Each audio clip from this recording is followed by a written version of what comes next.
Yo, what's up everybody? Hope you're all doing well. What I want to talk about today is how my activism has changed over the years regarding a particular topic, and that is baby steps. The baby steps approach to becoming vegan versus the hardline abolitionist go vegan approach. So for a long time, I believed that it wasn't a good idea to tell people you can go vegetarian first, you can try meatless Mondays, you can do Veganuary for the month of January, which is vegan challenge for a month. I thought that these were bad ideas because I thought that what you wouldn't do if we were talking about racism is tell people, hey, be a little bit less racist. Don't be racist for one day of the week, etc., etc. And I thought, okay, that seems pretty fair. You know, why would we do that to speciesism if we don't do it to racism? And so I didn't really give people many steps on how to go vegan. I kind of just thought they'll figure it out themselves. My job is to tell them where they should be. At the very least, veganism is a moral obligation and it is the least that everybody should do. But now what I believe is that we can add to that message, because that isn't very practical advice. It tells people what needs to be done, and it doesn't at all sacrifice the message that animals deserve. But it doesn't help people actually get there. It just tells them, be here. And everyone's like, okay, but I've been eating animals my entire life. I think I might be addicted to cheese. I just can't stop eating it. I don't know what to make in terms of food. And I don't know if I'm gonna be able to just do it and never eat animals again. And that is totally fair. I think what is a better approach is a more sustainable path to get there. So I remember at a few speeches now that I've given, when I was curious about this topic and when I knew there was a large vegan audience, I would say, put your hand up if you're vegan, and everyone who was vegan there would put their hand up. And then I would ask, put your hand up if you went vegan overnight, and like 2 people would put their hand up. And then I would say, put your hand up if you went vegetarian first. And majority of the vegans, like 90% of the vegans, would put their hand up. And then I tried few other approaches that people have tried to go vegan. What I learned through this is that, just like me, most people don't seem to go vegan overnight. Some people do, and that is awesome, and that is the best thing you could do. The sooner you go vegan, the better, 100%. There's no need to wait. You can easily do it overnight. You can learn a few recipes of what you're gonna eat the next day for a few different breakfasts for the week, a few different lunches, a few different dinners. Next time that you're gonna buy some toothpaste, get a cruelty-free one, a vegan one. Next time you're gonna buy clothes, get some vegan clothes instead of wearing someone's skin, someone's fur, etc. The major thing you're gonna be thinking about is food, because you're gonna be eating 3 times a day, and that's the biggest part of living the vegan lifestyle. So, you can do it overnight. Most people find that idea too daunting, too big of a jump from where they are now to where they know they should be. And that's why I think it's totally fair and great activism, and better activism in my opinion, to also say, you should be vegan. Anything less isn't good enough. Anything less than being vegan is supporting the animal holocaust, needless suffering and violence towards innocent sentient beings. How are you gonna get there? Okay, here's what you should do, go vegan overnight. If you don't feel like you can do that, here's a few different options. And you can tell them, you can try going vegetarian for a week, or what do you feel like you could do? Do you feel like you could go vegan for 3 days a week? In terms of vegan diet, do you feel like tomorrow you can have your first whole vegan day? Do you feel like maybe you'd like to join Challenge 22 and do a 22-day vegan challenge? Work with the person, everybody's gonna be different. Someone might say, I could give up meat, but I can't give up cheese. Say, okay, so let's start with meat. Let's do meat for a couple of days and check in again, a few days, a week, let's check in again. Or check in with yourself if it's someone you're not gonna see again. And then after that, cut out dairy. And then after that, cut out eggs. And then after that, whatever. Just give people some direction. Try it for a month, vegan for a month, see how you feel. So there's lots of different approaches is what I'm trying to say.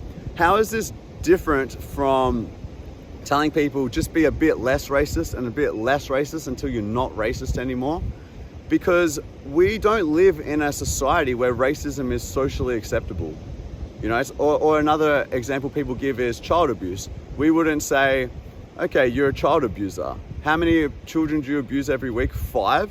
Okay, so next week try to abuse 4, and then 3, and as you're comfortable, choose less.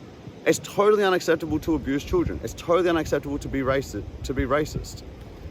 So that's the difference. Eating animals is totally acceptable. It's legal. It's the most common lifestyle choice by far in the entire world, in every country. So we're approaching a lot of different factors to consider when it comes to trying to help people to become vegan. There's the social pressures. There's what they're going to do when they're cooking for their entire family.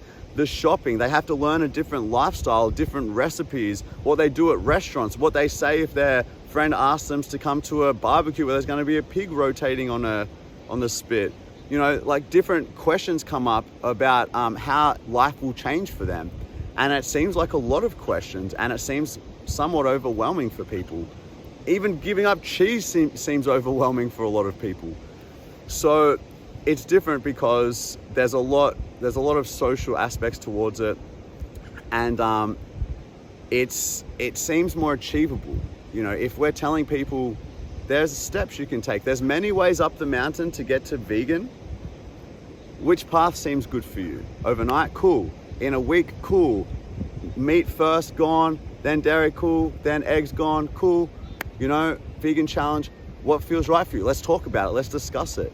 You're not sure about recipes. Let's figure it out. Let's work with what you feel challenged by. And I think that this approach is something that was lacking from my activism for a long time. I just wanted to be like, go vegan. Here's the reasons. What are you doing? Like, why aren't you vegan? And what I heard from a lot of people is, because I don't know how to, man. You're just telling me what to do, and I actually agree. I want to be vegan, but I'm just here knowing I should be vegan and not really knowing where to start. And so I think it really makes sense to give people the options that are out there that clearly work for a lot of people. People sometimes say, oh, people just feel comfortable being vegetarian then.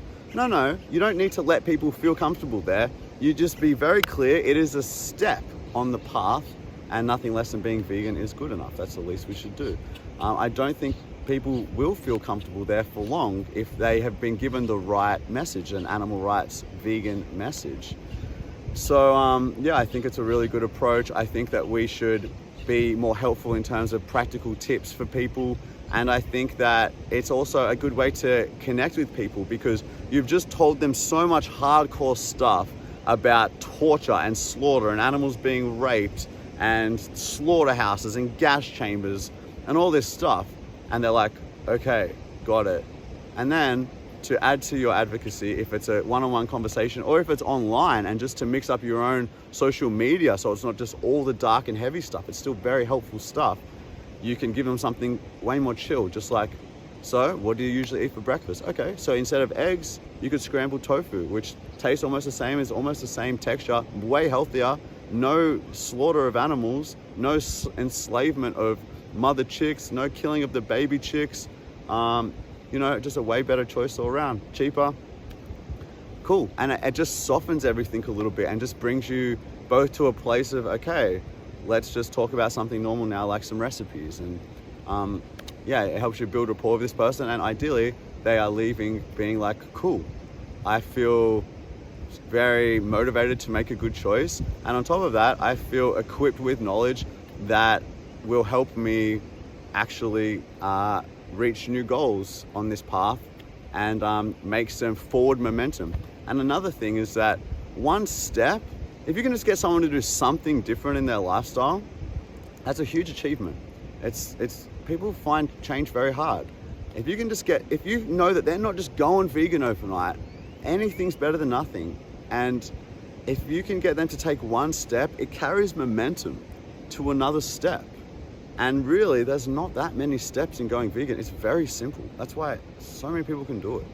And that's why more and more people are doing it every day, and it's getting easier and easier every day. So yeah, that's basically some thoughts that I've been wanting to share for a while, and something that even still I think that my activism is lacking. I'd love to learn more recipes. I'd love to have more tips on specifically, like a more accurate description of how people can eat the healthiest diet for them, and how to veganize certain recipes. And yeah, I just think it's a really useful addition in our tool of advocacy, and I don't think there's anything wrong with it as long as you accompany that approach with the message of abolishing animal slavery and slaughter. So that's it. Hope you enjoyed. See you next video. Peace.